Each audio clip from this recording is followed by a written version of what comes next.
ایک برے طور پہ بیان کیا ہے کہ لغویات سے جو اہل ایمان لوگ ہیں، جو کامل درجے کے مومنین لوگ ہیں، جو واقعی حقیقی کامیاب ہیں، وہ یہ فضول چیزوں سے اوائڈ کرتے ہیں، اجتناب کرتے ہیں. ہم نے دیکھا ہے تبلیغ میں جو لوگ وقت لگاتے ہیں، 4 مہینے لگا لیے اور زیادہ ٹائم لگا دیا، تو آٹومیٹیکلی ان کو ان لغویات سے نفرت ہو جاتی ہے. میں کیوں، وہ پاگل سارا دن ٹی وی میں وہ کرکٹ کھیل رہا ہے بیٹھ کے، اس کے یعنی ٹیلی ویژن اس کے چینل کو دکھا رہا ہے، وہ پاگل ہے، میں تھوڑی پاگل ہوں، مجھے کیا ملے گا اس کا سارا دن بیٹھ کے میچ دیکھتا رہوں میں. ذہنی تفریح کے لیے تو 1 آدھ گھنٹے کا کوئی کلپ دیکھ لینا بھی کافی ہے. تو 1 گھنٹہ تو میں نے زیادہ بول دیا، کوئی 10-15 منٹ کا کوئی پروگرام دیکھ لینا بھی کافی ہے جس میں کوئی گناہ کی چیز نہ ہو. یہ جب اس کو لغو مانا جائے، ورنہ کرکٹ میں تو آج بہت سارے منکرات بھی شامل ہو گئے ہیں.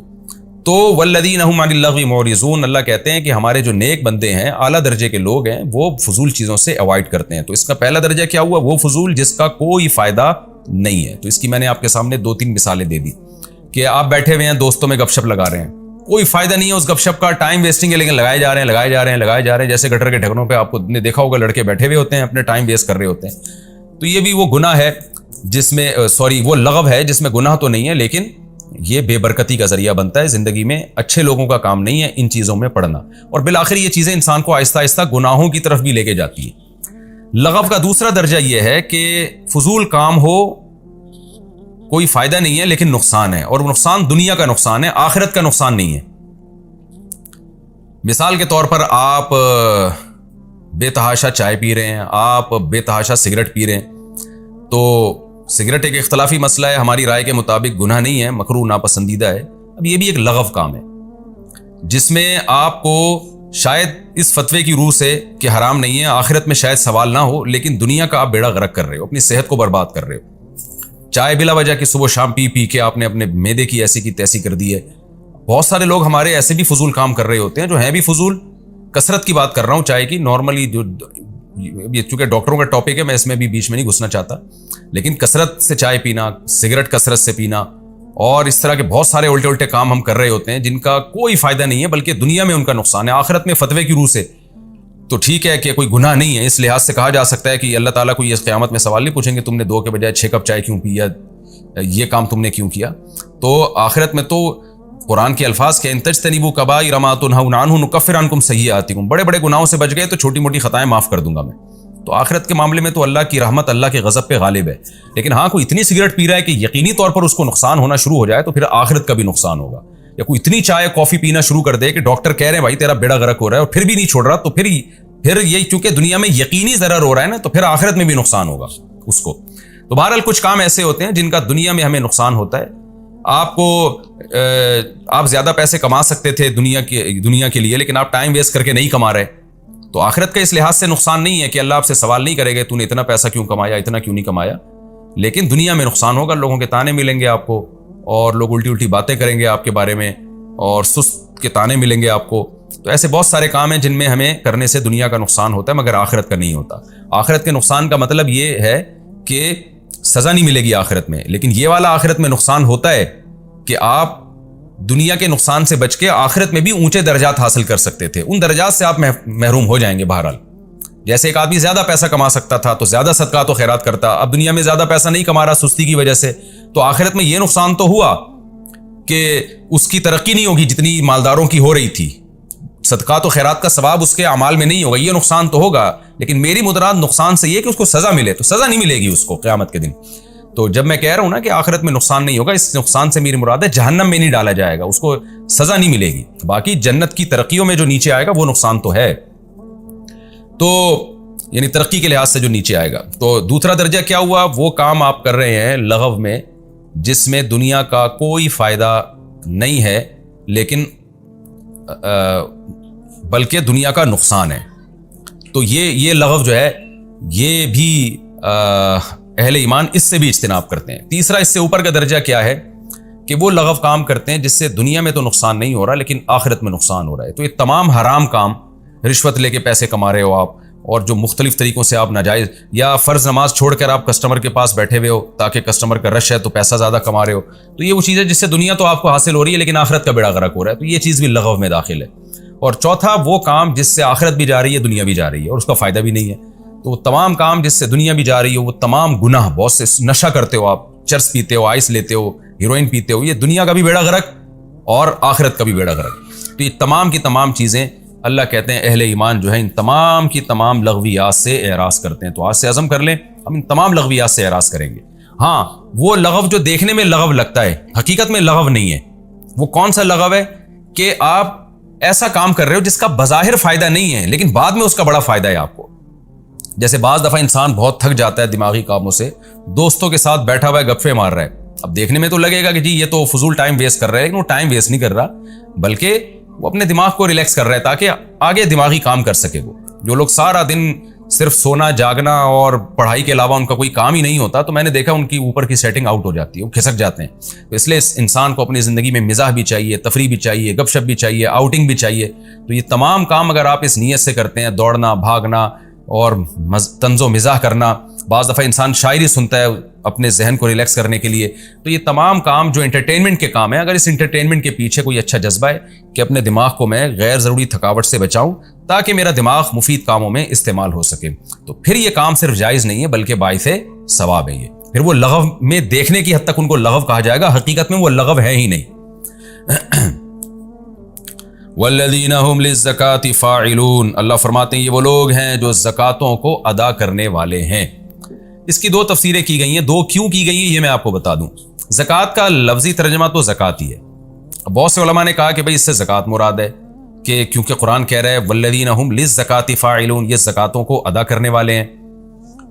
اور ان کی دلیل یہ بھی ہے کہ قرآن ہمیشہ نماز کے ساتھ زکات کا تذکرہ کرتا ہی کرتا ہے. کبھی ایسا ہوا نہیں ہے قرآن میں کہ نماز آئی ہو زکات نہ آئی ہو ساتھ میں. تو یہ کیسے ہو سکتا ہے اس موقع پہ اللہ نماز کا تذکرہ کریں, زکات کو چھوڑ دیں؟ لہذا انہوں نے یہ تفسیر کی کہ بھئی یہ زکات سے زکات ہی مراد ہے. اور جو حضرات کہتے ہیں کہ نہیں جی اس سے زکات مراد نہیں ہے, ان کی دلیل یہ کہ یہ تو مکی صورت ہے اور ابتدا میں نازل ہوئی ہے, تو اس وقت تو زکات فرض ہی نہیں ہوئی تھی, زکات تو مدینہ میں فرض ہوئی ہے. تو یہ کیسے ہو سکتا ہے کہ جو چیز فرضی نہ ہوئی ہو اللہ اس کا تذکرہ پہلے سے کر دیں؟ تو دونوں باتیں ملتی ہیں اور دونوں طرف کہا گئے مفسرین گئے ہیں اور دونوں قول مضبوط ہیں.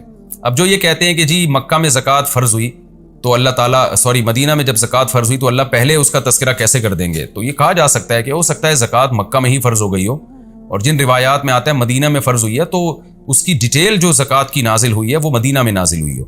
یعنی اللہ تعالیٰ نے اجمالی طور پر تو حکم دے دیا اہل اسلام کو کہ زکات دو, اب لہذا صحابہ نے صدقہ خیرات شروع کر دیا, لیکن تفصیلی حکام کے کس مال پہ زکات لازم ہوتی ہے, کتنے فیصد ہوتی ہے, یہ پوری ڈیٹیل اللہ نے مدینہ میں نازل کی ہو. یہ بھی ہو سکتا ہے.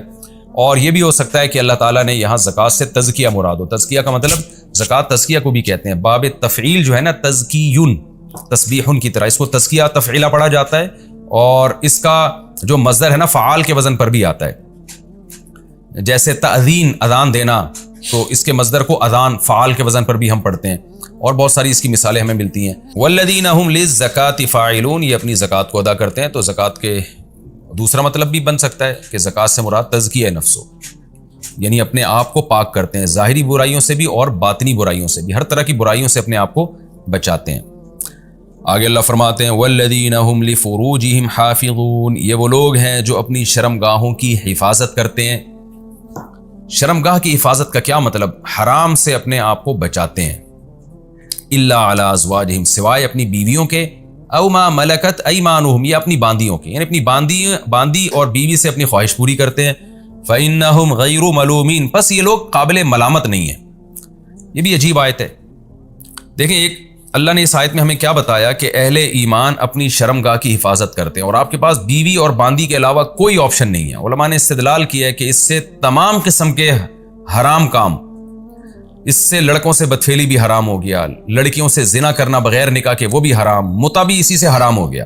متع کی بحث میں ابھی کروں گا اس آیت کے ضمن میں کہ یہ جو ٹیمپریری نکاح ہوتا ہے ایگریمنٹ کر کے, تو یہ بھی حرام ہے, کیونکہ جس عورت سے ٹیمپریری نکاح ہوتا ہے وہ بیوی کبھی بھی نہیں کہلاتی. عربی زبان میں بیوی کے لفظ پر اس کا اطلاق ہوتا ہی نہیں تھا. تو اس آیت سے متع بھی حرام, اس آیت سے لڑکوں سے بدفعلی بھی حرام, اس آیت سے فحش فلمیں دیکھنا بھی حرام, بدنظری بھی حرام, کیونکہ اس بدنظری کر کے بھی ایک شخص اپنی شرمگاہ کی لذت حاصل کر رہا ہوتا ہے, چاہے وہ تصور کی دنیا میں ہی ہو. کسی عورت کا تصور کر کے اس سے لذت حاصل کرنا خیال میں, یہ بھی حرام. اور استمنا بالید عربی میں جسے کہتے ہیں, جس کو ہینڈ پریکٹس ماسٹربیشن وغیرہ کہتے ہیں, یہ سب بھی حرام ہو گیا اس آیت کی روشنی. اور مزید بےہودگی جو آج کل ہماری سوسائٹی میں چل رہی ہے، انسٹرومنٹ وغیرہ آ رہے ہیں، سیکس کے کیسے آلات آ رہے ہیں جن کو لوگ استعمال کر رہے ہیں، اور لڑکیاں بھی کر رہی ہیں استعمال، جو بےہودگی پھیل رہی ہے ہماری سوسائٹی میں. وہ خواتین جن کے شوہر سفر میں ہوتے ہیں 2-2 سال تک آتے نہیں ہیں، وہ بھی انسٹرومنٹ وغیرہ استعمال کر کے اپنی جنسی تسکین کا ذریعہ بن رہی ہیں. یا جو مرد کوئی ایسی چیزیں استعمال کرتے ہیں، یہ تمام کی تمام چیزیں اللہ نے اس آیت میں حرام کر دی ہیں. اور 1-2 چیزوں کو حلال کیا بس، فرمایا الا علی ازواجہم، سوائے اپنی بیویاں، او ما ملکت ایمانہم، یا اپنی باندیاں. ان 2 کے علاوہ آپ کے پاس تمام آپشن بند ہیں. اب ایک اشکال ہو سکتا تھا کہ اللہ یہ 2 راستے ہمارے پاس ہیں، تو ہو سکتا ہے کہ اصل میں تو اسلام چاہتا ہو کہ مرد اور عورت اپنی خواہش پوری نہ کریں، لیکن کرنی ہی ہے تو مجبوری میں بیوی رکھ سکتے ہو، باندی رکھ سکتے ہو. خوب سمجھ لیں، باندیوں کا رواج ختم ہو گیا، باندیاں نہیں آ سکتی. تو میں اگلے ایپیسوڈ میں انشاءاللہ اس کی کچھ مزید ڈیٹیل بیان کروں گا. لیکن اتنی بات ثابت ہوئی کہ بیوی ہو یا باندی ہو، باندی اب نہیں ہوتی تو اب میں بیوی ہی کا تذکرہ کروں گا. یہ ایک اشکال ہو سکتا تھا کہ شاید اللہ تعالیٰ نے جو بیوی کی اجازت دی ہے یہ گویا نہ چاہتے ہوئے دے دی. یعنی اللہ تعالیٰ چاہتے تو یہی تھے کہ لوگ اپنے آپ کو ہر طرح کی خواہشات سے، یعنی جو سیکس جو ہے نا، اس کی خواہش پیدا ہی نہ ہو، یا پیدا ہو رہی ہے تو پوری نہ کریں کسی بھی طریقے سے. کرنی ہے تو مجبوری میں بیوی سے کر سکتے ہو.